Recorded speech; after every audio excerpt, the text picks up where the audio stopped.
ভারতে মুসলমানদের প্রতি, মসজিদের প্রতি, দ্বীনি ধর্মীয় শিক্ষাগারের প্রতি উগ্রবাদীরা নানানভাবে কষ্ট দিতেছে, জুলুম করতেছে।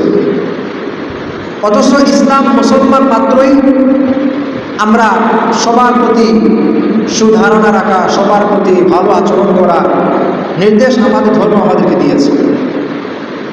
এই যে 24 গণঅভ্যুত্থান পরবর্তী সময়ে আলেম সমাজ, আপামর জনসাধারণ, সমস্ত মুসলমানগণ, আমাদের দেশেরই নাগরিক, হিন্দু সম্প্রদায়, তাদের উপাসনালয়, এগুলোকে জিম্মাদারির সাথে, সতর্কতার সাথে, কঠিন পরিস্থিতিতে এবং গভীর রাতের বেলাতেও আমাদের মুসলমান ভাইয়েরা, ছাত্ররা পাহারা দিয়েছে।